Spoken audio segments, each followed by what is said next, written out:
विश्वविद्यालय के शिक्षकों ने उपवास रखकर मजदूरों के समर्थन में खड़ा होने का फैसला लिया था। आज 7 मई को सुबह 7 बजे से शाम 7 बजे तक दिल्ली विश्वविद्यालय के शिक्षकों ने जन सरोकार मंच के तले अपने इस पूरे दिन जो है आज मजदूरों के हक में खड़ा होकर दिखलाया कि शिक्षक आज भी संवेदनशील है और समाज के प्रति उतने ही जवाबदेह हैं जितने कि भारत के अन्य नागरिक, नेता या सैनिक। उन्होंने फिर एक बार दिखलाया है कि समाज को अगर कोई दिशा दिखा सकता है तो वह है शिक्षक। दिल्ली विश्वविद्यालय के शिक्षकों के साथ उनके विद्यार्थियों, शोधार्थियों और देश के विभिन्न हिस्सों से लोगों ने पार्टिसिपेट करके जो है उनके मुहिम को एक बड़ा बना दिया और इस मुहिम के जरिए एक शुरुआत की है दिल्ली विश्वविद्यालय के शिक्षकों ने कि किस तरीके से जो है इस बुरे से बुरे दौर में भी जो है समाज के उस तबके का साथ नहीं छोड़ा जा सकता है जो कि समाज के देश के निर्माता हैं। समाज की पिछली कड़ी में आने वाले सबसे ज़्यादा जो पैंडेमिक है उसके शिकार हुए थे। कोरोना की वजह से सबसे ज़्यादा अगर किसी तबके पर गाज गिरी थी तो वो थे मजदूर वर्ग थे, जिसके साथ वहाँ के स्थानीय लोगों ने जो है खड़ा होना उचित नहीं समझा। सरकारों ने जो है उनको उनके हाल पर छोड़ दिया था। केंद्र कभी राज्य के पाले में गेंद फेंक रहा था तो राज्य कभी केंद्र के पाले में गेंद फेंक रहे थे, लेकिन समाधान की ओर नहीं बढ़ पाए।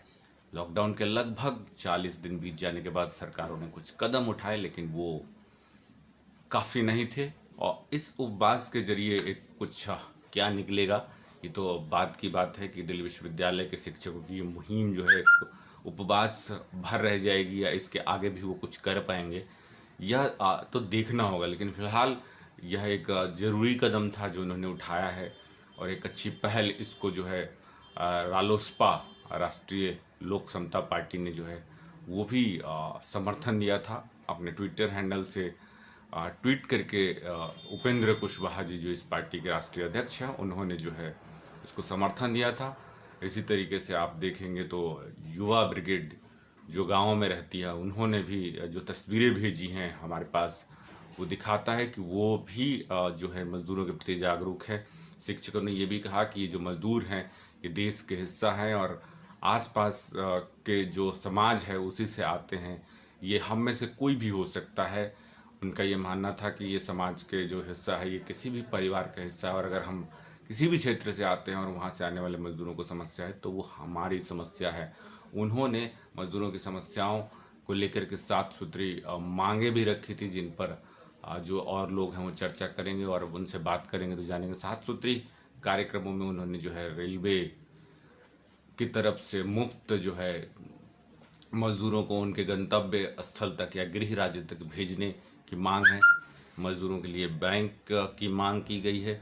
मज़दूरों के लिए एक नियोजित रजिस्टर बनाया जाए जिसमें वो जिस राज्य से पलायन करते हैं और जिस राज्य में जाते हैं वहाँ एक पंजीकृत कार्यालय होना चाहिए या पंजीकरण कार्यालय होना चाहिए, पंजीकृत रजिस्टर होना चाहिए, जिससे कि मज़दूरों की जो समस्या है, जो विपदा की स्थिति में जो पैदा हो जाती हैं और उनसे निपटा जा सके आसानी से और एक आंकड़ा, एक डाटा जो है कलेक्ट हो सके। इसी तरीके से आप दूसरी तरफ आप आइए इसके तो आप समझ पाएंगे कि जो उनके ये भी मांगे थे कि जो मज़दूर अपने घर वापस नहीं जाना चाहते हैं और अपने कार्यस्थल पर भी रहना चाहते हैं वो उनको वहीं रहने दिया जाए और उनके लिए वहीं उचित व्यवस्थाएं की जाए, उनको वहीं राशन पानी दी जाए और उनके रहने की जो आसपास की सुविधाएं हैं वो उनको मुहैया कराई जाए।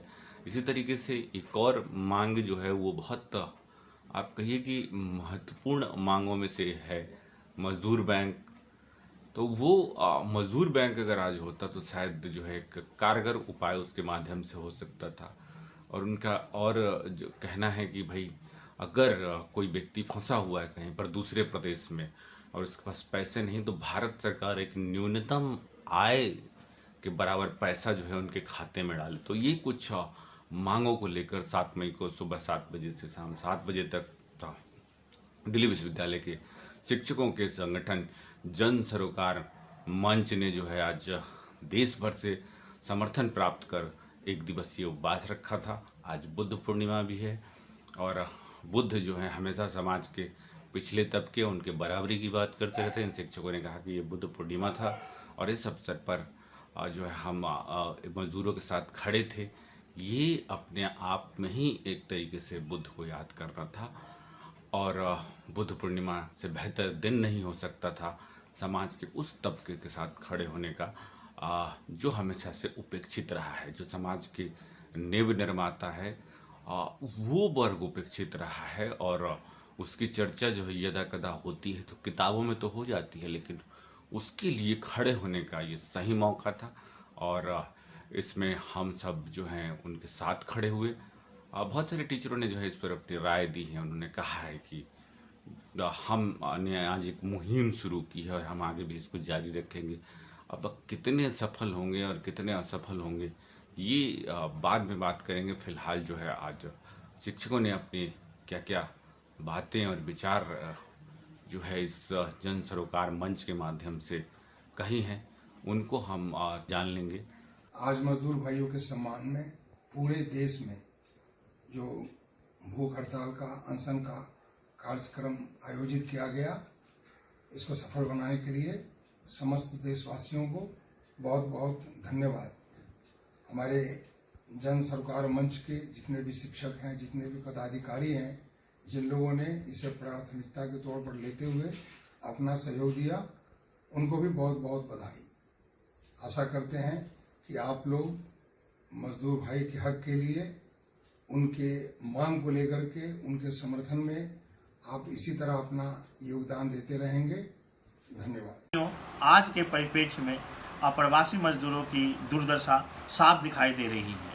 अप्रवासी मजदूर सड़कों पर पैदल और भूखे पेट चलने को मजबूर है। केंद्र सरकार और राज्य सरकार सोई हुई है। केंद्र सरकार और राज्य सरकार को जगाने के लिए आज एक दिन का उपवास रखा गया। इस मुहिम में जुड़ने वाले सारे साथियों को तहे दिल से धन्यवाद। जन सरोकार मंच के आह्वान पर आज 7 मई 2020 को 7 बजे सुबह से 7 बजे शाम तक का उपवास का जो आह्वान किया गया था, जिस भी सहयोगी मित्रों ने, साथियों ने और दिल्ली विश्वविद्यालय के शिक्षक और दूसरे विश्वविद्यालयों के प्रोफेसर और शिक्षक और दूसरे अन्य आम आदमी जिन्होंने भी इस आह्वान को स्वीकारा, हम उन सभी का धन्यवाद करते हैं। हम इस उपवास को रखकर हम जो मजदूर और किसान और श्रमिक जो हैं और उनकी समस्याएं जो हैं उनको हम सरकार तक ले जाना चाहते हैं, राज्य सरकार और केंद्र की सरकार को भी। तो जिन भी साथियों ने इस आह्वान को स्वीकार किया, रखा, हम उन सब का धन्यवाद करते हैं। अब 7 बज चुके हैं तो हम अपने उपवास को तोड़ रहे हैं जूस पीकर। धन्यवाद। इस लॉकडाउन में जहां हम सब सुरक्षित अपने अपने घरों में बैठे हैं, वहीं सबसे ज़्यादा जो मार झेल रहे हैं वो हमारा मजदूर वर्ग है, जो हज़ारों की तादाद में निकल पड़ा है अपने घरों की ओर। क्योंकि जिन शहरों का निर्माण इन मजदूरों ने किया है, उन्हीं शहरों ने इन्हें अपनाने से मना कर दिया। क्यों? क्योंकि उनके लिए इन शहरों के पास ना घर है, ना भोजन है और ना स्वास्थ्य की सुविधाएं हैं। यहाँ तक कि उनके लिए किसी ट्रांसपोर्टेशन का भी इंतज़ाम नहीं है और वो पैदल ही निकल पड़े हैं। उनके गोद में बच्चे हैं, उनकी परिवार की महिलाएं हैं, बिना किसी सुरक्षा के। जहां हम बार बार सैनिटाइजेशन से हाथ धोने की बात करते हैं, बार बार हम मास्क को पहनकर बाहर जाने की बात करते हैं, इन लोगों की तरफ किसी का ध्यान नहीं है। क्योंकि जब पेट भूखा होता है तो जो स्वास्थ्य सुविधाएं हैं वो भी ताक पर धरी रह जाती हैं। हम लगातार जो है स्टेट के द्वारा अनाउंस की गई बहुत सारी योजनाओं को भी देख रहे हैं और इसी दौर में हमें स्टेट का दोहरा चरित्र जो है वो साफ साफ नज़र आता है। एक तरफ राज्य ये अनाउंस करता है कि जो MSME हैं या जो छोटे मझोले जो कॉरपोरेट सेक्टर हैं, इंडस्ट्रीज़ हैं, उनको उबारने के लिए बेल आउट पैकेज और स्टिमुलस पैकेज का अनाउंसमेंट हो रहा है। तो दूसरी ओर जो करोड़ों की संपत्ति और लोन लेकर के बैंकों से जो विदेशों में फरार हो गए हैं उनका लोन माफ़ कर दिया गया है। और दूसरी ओर सरकार ये कहती है कि हमारे पास राजस्व की कमी हो गई है, पैसों की कमी हो गई है, तो हम इन्हें कहाँ तक सुविधाएं मुहैया कराएंगे। अभी तो हालात यहाँ तक पहुँच गए हैं कि राज्य सरकारों ने अपने इन लोगों को लाने से भी मना कर दिया है, क्योंकि उनके लिए ट्रांसपोर्टेशन की व्यवस्था ही नहीं है, ट्रेन नहीं है, बसेस नहीं हैं और बाकी साधन नहीं हैं। तो ऐसे हमारे बहुत सारे मजदूर साथी हैं जो पैदल ही निकल पड़े हैं और कुछ साइकिल से निकल पड़े हैं बिना कुछ खाए पिए। और मीडिया जो है उनको दिखा रही है तो उनसे पूछा जाता है कि आपने कुछ खाया, कितने दिन से कुछ नहीं खाया, तो वो लगातार जो है भोजन नहीं मिलने की बात करते हैं और बस उनके मन में एक ही तमन्ना है कि वो किसी भी तरह से अपने अपने घरों को पहुंच जाएं। दूसरी तरफ जहां हम स्टेट का दोहरा चरित्र देखते हैं और इन लोगों की तरफ बिल्कुल भी ध्यान नहीं देना देखते हैं सरकार का, तो हमें ये भी नज़र आता है कि सरकार जब बात करती है कि हमारे पास खजाने की कमी हो गई है तो वो शराब के ठेके खोल देती है जिससे कि राजस्व की प्राप्ति हो। तो एक ही दिन में सुबह ही सुबह हजारों की तादाद में लोग जो है वो लाइनों पर लग जाते हैं और इस लॉकडाउन की, सोशल डिस्टेंसिंग की, फिजिकल डिस्टेंसिंग की धज्जियां जो है वो उड़ाते हुए नज़र आते हैं। तो उस समय जो है ये कहाँ चले जाते हैं सारे सेफ्टी पॉइंट। और ये शराब जो लोगों के लिए हानिकारक है, जिस पर साफ साफ लिखा होता है शराब सेहत के लिए हानिकारक है, जो ये चेतावनी के साथ लिखा जाता है, बेची जाती है और सरकार फिर उसी शराब को इन लोगों को मुहैया इसलिए करवाती है, इसलिए इन ठेकों को खोलती है कि उसे जो है राजस्व की प्राप्ति हो सके। तो एक तरफ जहां हम लोगों को बचाने की बात करते हैं, दूसरी ओर हम उन्हीं चीज़ों को उन लोगों तक पहुंचाते हैं जो धीरे धीरे उन्हें मारने का काम भी करती है और बहुत सारी समस्याएं जो है इससे उत्पन्न होती है।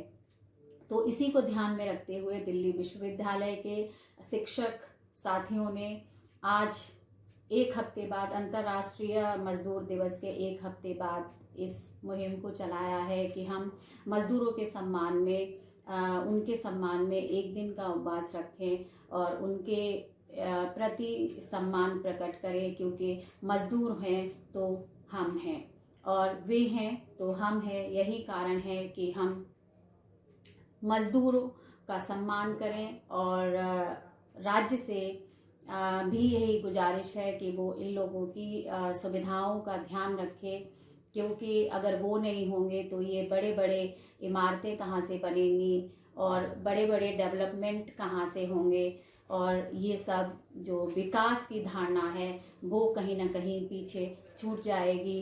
तो इस मुहिम के लिए मैं सभी शिक्षक साथियों को हार्दिक धन्यवाद देती हूँ। जय भीम, नमो बुद्धाय। जय भीम साथियों, आज हम बुद्ध पूर्णिमा के दिन अपने घर पे रहते हुए मजदूरों के पक्ष में उपवास रखे हुए हैं। इस कोरोना के महामारी में मजदूरों के साथ जो अव्यवस्था के माहौल में जो घटनाएं घटी हैं, जिस तरह से वो परेशान हो रहे हैं, जिस तरह से वो घर वापसी के दौरान विभिन्न समस्याओं से जूझ रहे हैं, जिस तरह से समाज के एक निर्माता के तौर पे उनको हम जानते रहे हैं मजदूरों को, आज वो अपने उस सम्मान को पाने के लिए पुनः प्रयासरत हैं और हम सभी उनके इस सम्मान के वापसी के लिए सरकार से यह निवेदन करते हैं कि उनको विभिन्न प्रकार की सुविधाएं उपलब्ध कराई जाए, जिससे कि वो अपना घर वापसी कर सके, घर पे जाने के बाद से वो अपना एक सम्मानजनक जिंदगी जी सके, सम्मान के साथ अपने जीवन को पुनर्स्थापित कर सके और देश के निर्माण में अपना योगदान दे सके। जय हिंद।